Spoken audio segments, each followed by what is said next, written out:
This podcast is brought to you by Most Valuable Podcasts, leading the league in podcasting entertainment.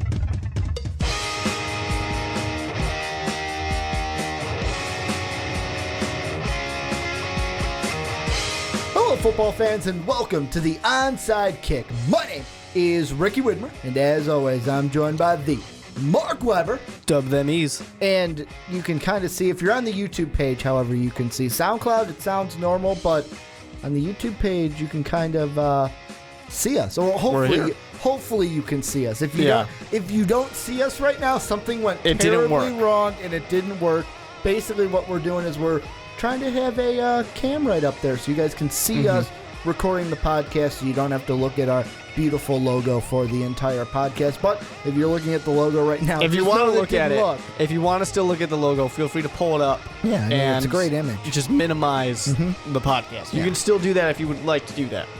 Yeah, you can do it whenever you want. I mean, it's a majestic logo with the football that ours truly Mark Weber designed. But we're back here to continue our NFL previews, and we're done with the North, and now we move on to the South, and how we've been doing is AFC, NFC, and we got to start with the AFC. So we're going to be going through the entire AFC South in this podcast, and how it's going to work is we're going to start with the bottom feeder from last year and move right on through to the division champion, and then at the end, me and Mark are going to kind of give our early kind of predictions for who can win the division, who could be a wild card team, and just the playoff teams from the division. But we got to start with, this is a team that you did for our previews, Mark, in the Tennessee Titans. This is a team that coming in had the number one overall pick, traded it away because they didn't need a quarterback in Jared Goff or Carson Wentz. And for me, this is a team where I know they picked up DeMarco Murray, and that was the big free agent acquisition. Well, the trade acquisition for them. But this season all comes down to, how is Marcus Mariota going to do in his sophomore season? That's definitely going to be a big part of it for sure. It all comes down to the quarterback. I mean, this is the NFL. Quarterbacks are really important. It's a quarterback-driven league. Yeah, and especially these young quarterbacks that they have. That's going to be something, because you need to see that development. You know, you don't want a guy who comes on strong one year and then falls off. You know, that's just kind of a really bad situation for the Tennessee Titans, because they were just number one overall. If Marcus Mariota was going to suck, he might as well have sucked in his rookie year, not his second year and beyond. So that's going to be very important. I mean, his play is important, but the offensive line is going to be extremely important. There's a reason why they went and got Conklin in that first round very early in the draft, because they need to protect Mariota. He got a little hurt last year. He got a little banged up, and they can't afford to have that happen again. That's why that run game needs to be improved, and that's exactly what they were trying to do. That's why you get that improved. That's why you improve the offensive line. It's why you get him some weapons to throw the ball to. It's all about putting the pieces around Marcus Mariota so he continues to develop, so that way it's not a Blake Bortles situation where he's going to sit and wait for years upon years before he finally gets help. I don't know. We're going to get into Blake Bortles. I have a different. I don't think it's all Blake. It is all Blake Bortles now to see if he can carry that team. We're going to get into him though. I'm just saying his first few years he had no help. Now he's got help. Mariota's not fitting. Mariota's not seeing himself in that same scenario. Well, and I mean, the big thing with the reason why DeMarco Murray to me is the biggest acquisition this offseason, not only because of his name, but because DeMarco didn't have good years in Philly. He just didn't fit in with Chip Kelly. We thought it was going to be better with the kind of no huddle, the spread that he used to play when he was back in college, but DeMarco Murray's not that same kind of a running back. He went to Dallas, and it was basically, he was a product of that offensive line. That great offensive line, he was a product of it. And I think that Mike Mularkey he should take that and kind of replicate it. And it's not going to be just 100% replication of what Dallas did. He's going to throw in his own kind of spin to it, because I mentioned in the Derrick Henry film breakdown for the NFL draft, who they also got, I also kind of mentioned there that two of the running backs that Mularkey coached as an offensive coordinator, Jerome Bettis, the bus, and Michael the Burner Turner. And those were guys were especially like the bus that just pounded up the middle. We're going to kind of just chug it right at you. And that's what DeMarco can do. Just hand him the ball, let him go right up the middle, break through, and gain some yards. Yeah, I mean, look at the two teams that played in the Super Bowl this past year. Carolina had a great run game, but the Denver Broncos probably had an even greater run game. So these are teams that are showing you that balance is very important. That will win you games. That will get you far. And then when you look at the Tennessee Titans, because you mentioned the Dallas Cowboys, what did Dallas do for years in that draft? Offensive line. What did the Tennessee Titans do? Taylor Decker. Yep. But they get Lewin, they get Warmack, they have I'm blanking on Conklin now. Yep. They went out and they got as many guys to help out the line as they could through the draft. They're going and seeking as much help as they can get to build that up so they can have that run game for Derrick Henry, for DeMarco. They can have it for Mariota, who's a mobile quarterback, but he can also be protected. He's not going to be like Tony Romo, who gets hurt. You know, you can't afford to have that. You can't afford to have this guy get hurt because he is what you just a year ago invested in, and now you're investing in all the pieces around him. And for a second, when I looked and I was like, why did Mark give me that kind of stupid look on his face of just like, why did you say that? I meant to say Conklin. I said Taylor Decker, and you gave me that look like, yeah, sure, Ricky, Taylor Decker. I agreed with nice. you because I just wanted to get through it. And I was like, I don't know where this is coming from, but sure. I totally here I'm gonna go on a mini kind of All right, do what you aside gotta here. It's because in all of my mock drafts leading up to it, I had Decker to the Titans. So in my mind, still I'm like, not over it. yeah, they took Decker because who never listens to Ricky's advice because I'm always right. But Conklin is big, the offensive line. Even look at the free agent signings. They go ahead and make sure they keep Byron Bell, their top free agent offensive tackle guy. Then they bring in Ben Jones from Houston, and they also grab in on the offensive line side. No, that's the only offensive line side they have. But they also bring in like Antoine Blake to play quarterback, Rashad Johnson to play safety. But on the other side of that offense, we talked running backs, we talked offensive line. But the one thing, Marcus Mariota also needs some weapons to throw to. And I think that the Tennessee Titans did a kind of positive move by bringing in Rashad Matthews, the guy who I had on my fantasy team. And for the Miami Dolphins, he was a solid target for the Tannehills in Miami. And to be fair, you know, the Miami Dolphins struggled in the passing game quite a bit. But he was a solid, he's a good option spot for that. And pairing that up, of course, with Kareem Beckham, who's another good option. Unfortunately, neither one of these guys are, you know, that number one that you're just thrilled about. You know, he's blowing everybody out of the water. Nobody can defend this guy. Unfortunately, that's not the situation that they find themselves in with this. I definitely see that the Tennessee Titans can be a good team. They can do a lot. All of the offense should be better. The defense should be getting better. But I think the one piece that they're going to see that they're missing is going to be the wide receiver. They're going to need a true number one guy, and that's going to be the downfall all season. I just don't think to me, Kendall Wright, he's not the guy. He's not I've the given guy up for on the Kendall Titans. Wright a long time ago. Like, they're going to learn that, okay, we got to get rid of Kendall Wright. Harry Douglas, to me, he was good in Atlanta, but he's not the kind of guy that I want being my number one, my number two. He's the guy that I'm like, okay, he's my third receiver on this team.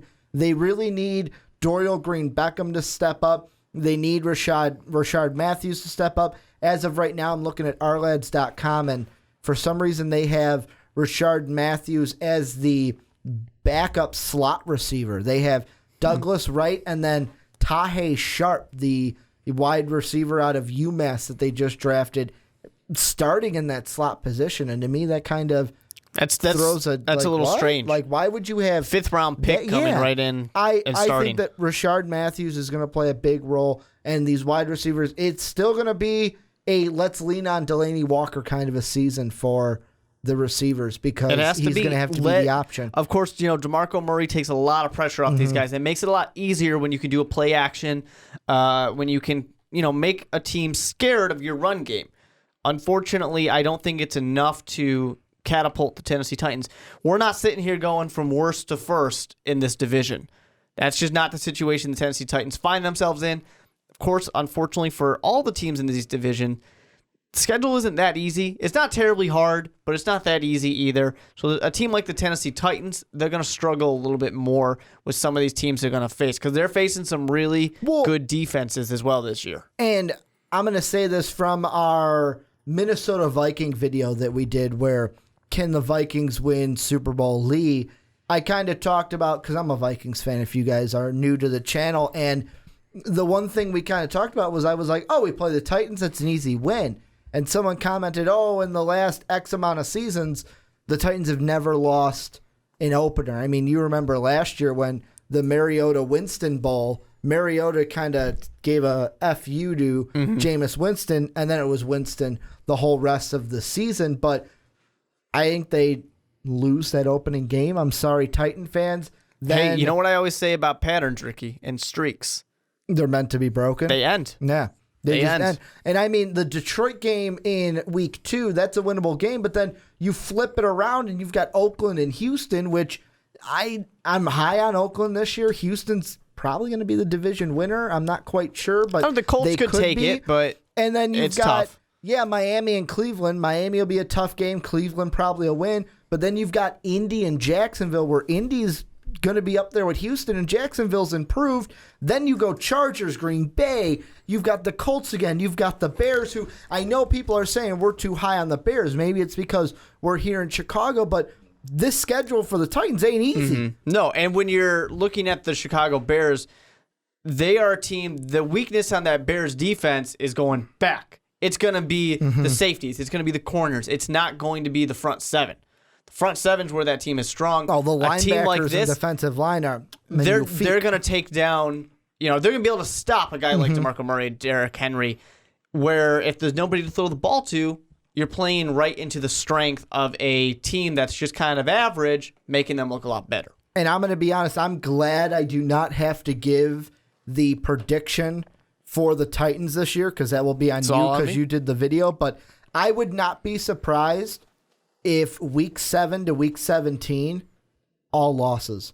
Would not be surprised. Colts, Jacksonville, Chargers, Packers, Colts again, Bears. Let's not get too excited about the Broncos, Chargers, though. Chiefs, Jaguars, and Houston. Okay, one win. One win in there, maybe the Chargers. But the rest of that, it might not be a good time for Tennessee. I'm telling you guys, Titans fans, don't worry, you're not going to be number 1 overall again. It's not going to happen. That spot is reserved for someone else. That's the Eagles. That spot has a nice, shiny reservation on it. I won't be shy. It's going to be the Eagles. It's great. It's going to be the Eagles. And just so I'm teasing this out now, this week, I finally made my decision. I know who my Kiss of Death team is going to be. Very good. That's nice of you. You got to wait for it, though.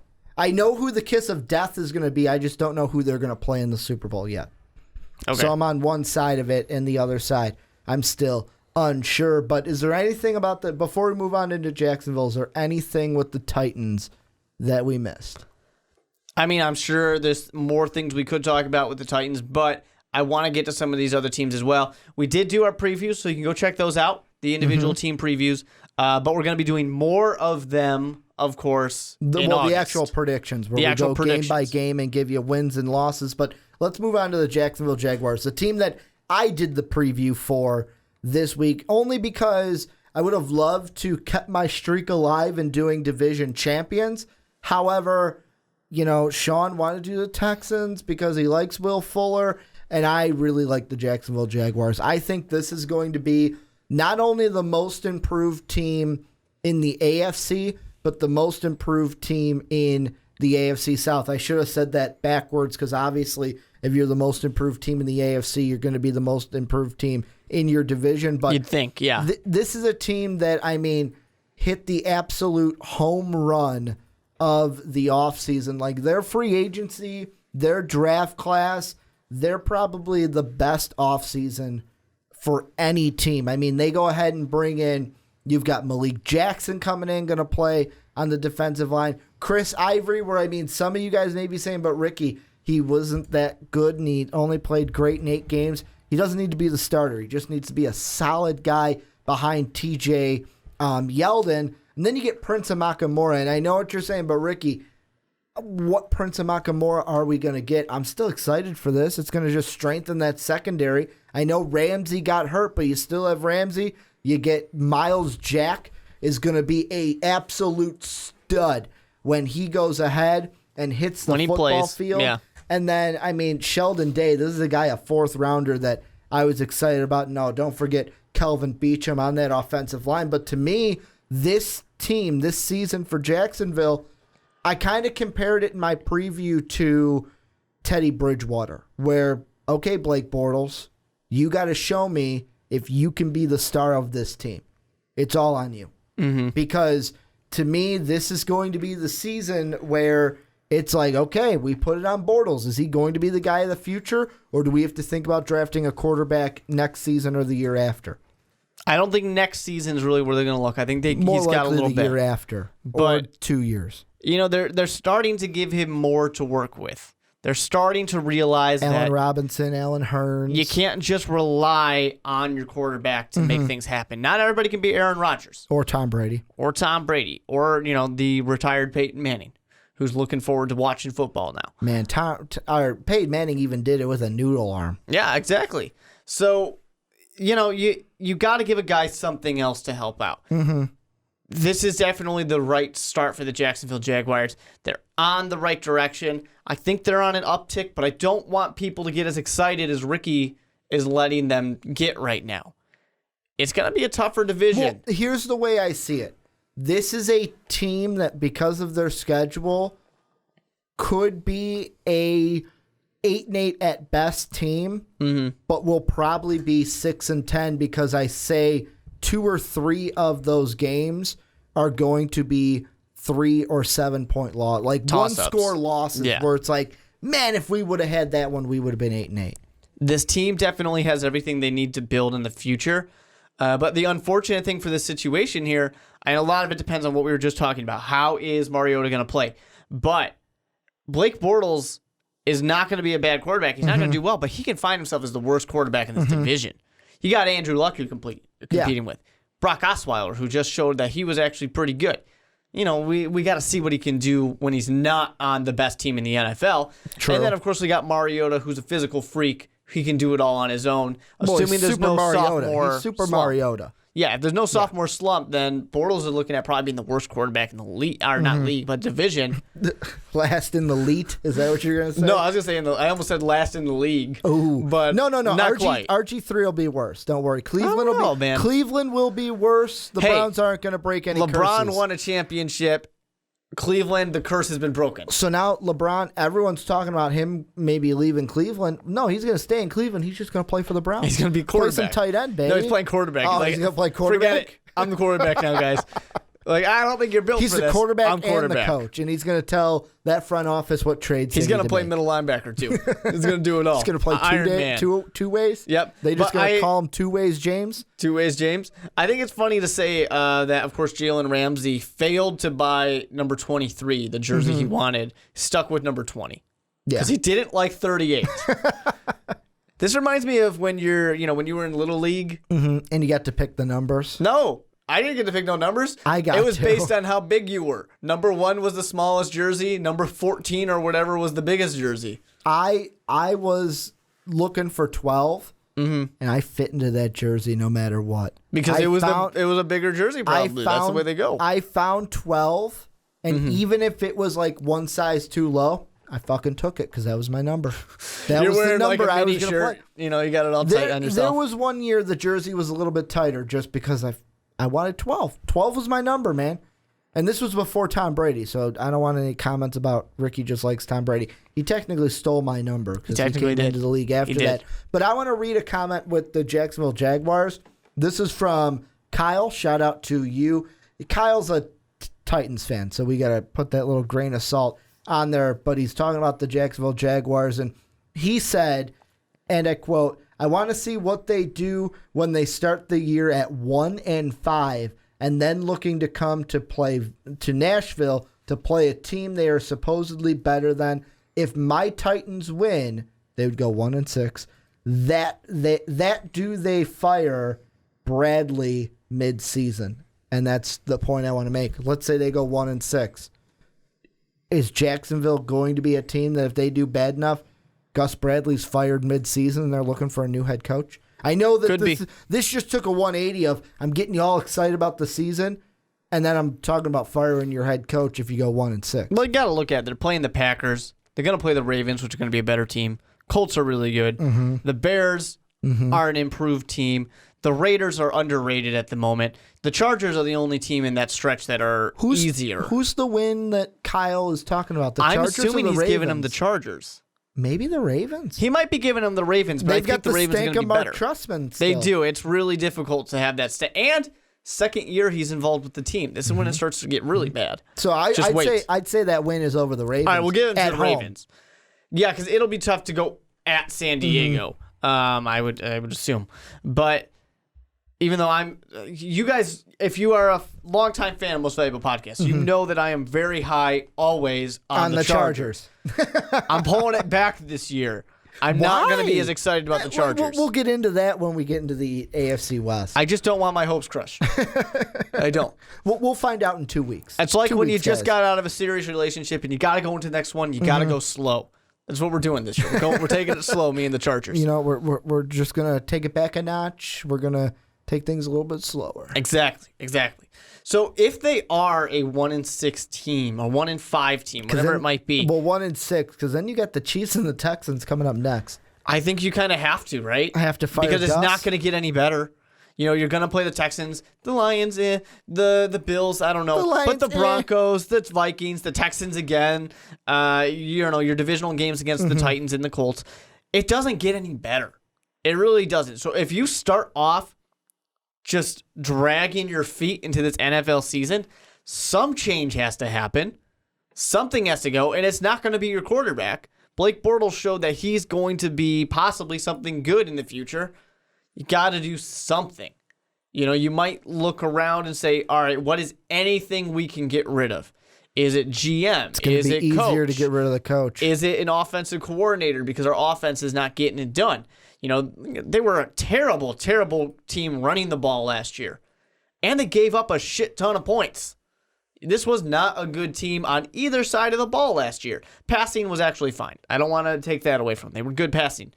So if they continue to not be good running the ball, if they continue to let teams score all over them, this is something that's going to say something has to change, especially if you're going 1-5, especially if you're going 1-6. Now, do something. The one thing I do want to point out, and this is for Gus Bradley, he came in 2013, 4 wins that season. That first 7 games, 0-7. If we move on to 2014, overall 3 wins. However, that first 7 they went 1-6, winning that 7th game. And then last year, obviously winning 5 games, winning 2 within the first 7. So to me, maybe you could go out and say if the trend kind of goes, they went 0, 1, 2. Could we be looking at, I'll flip it now back to the positive, 3-4? I know that we saw the games that are there, but the trends have gone 0, 1, 2. The trend would be 3-4 in the first 7. Well, you look at this. I think that the Jaguars can beat the Chargers. I think they have a good shot at beating the Ravens. The Bears is a game I want to look at, though, because yes, have we been high on the Bears? Do I think the Bears would win that game? That's one that I think will be like, if they lose, it's by a touchdown. And last year, the Chicago Bears were not good at Soldier Field. They were a lot better away than they were at home. So I don't know. Maybe that streak continues. Or I mean, even like maybe like Oakland and Indianapolis, maybe they get an upset just because those two are at home. Or hey, let's look at it this way. The Maybe the Jaguars are just a good team, and maybe they surprise somebody like the Packers. I hope that this team excites me every year with the moves they bring in Julius Thomas. It should be better, right? Now they bringing in Malik Jackson, and their first 2 draft picks blew me away. I love Ramsey. I absolutely love Miles Jack. I think they hit home runs on both of them. This is a team that I think is making the right moves. It's just now converting it to the field. The Jacksonville Jaguars always look good on paper. They always look like they're doing the right things. It just doesn't seem to translate that well. I mean, 5-11 is not terrible. We're not getting out the pitchforks just yet. But we're talking about head coaches. We're not talking about relocation yet either. Head coaches have been fired for less. Chud got fired after a year. Yeah. Lovey got fired from the Bears. 10-6 season, too. Winning season. Didn't make the playoffs. However, I'm happy about that now because now he's with my orange and blue in the college game. He's only going to let you down, Ricky. He's only going to let you down. I don't know if he can let me down more than I've already been let down. He's your absentee father, Ricky. You know what? He's not going to show up to your T-ball game. Oh, but I played a good game. He didn't see it. But I played a good game. I hit a home run that game. Right off the tee. But at least Lovey will let you get some ice cream. Yeah. It's okay. It's okay, Ricks. We going to get some ice cream after the game. That really, just soft-spoken voice of He's not Lovey. getting anybody fired up. No. But is there anything about Jacksonville before we move on into the upper echelon of teams? The big thing I want to say about the Jacksonville Jaguars, they are the big question mark in this division here. Well, they could either be hot or cold. Yeah. Hot or cold. Which way you going to go? And if they fall into the middle here, in the middle ground, you don't want more mediocrity. You don't want to see more of the same. This team's either got to suck so that way they can blow things up, or they got to be good. You really don't want another 4, 5, 6 win team. You don't want that. The way I said it in my preview, and this is grain of salt because, of course, when we look at the predictions, I'm going to actually dissect each game closer to the season. But right now, the way I see it is they're probably going to be a 6-win team, but they should have been an 8 or 9-win team because there's going to be 3 or 4 games that are decided by one possession, like one score, like either 7, 4, 3, one-score games are going to be their Achilles heel this year. That's the way I see it. But I mean, it's not a terrible situation to be in. At least it gives you a little bit of hope next year that you can turn that around. The thing that scares me about the Jacksonville Jaguars is that defense going to be better than they were? Because they could score points. They could score points like a lot of teams, better than a lot of teams. They just gave up more points than they like. And I know that sounds like John Madden. John Madden's not in the room right now, but they gave up a lot more points. We're not drawing than circles they let on the face cam recording. Everybody is here to see a football game, Ricky. But no, I mean, they gave up a lot more points than they were able to score, and they were able to score quite a few points a game. Unfortunately for them, that defense has to get fixed. I'm not 100% sure it will be good enough to take the Jaguars to the next level.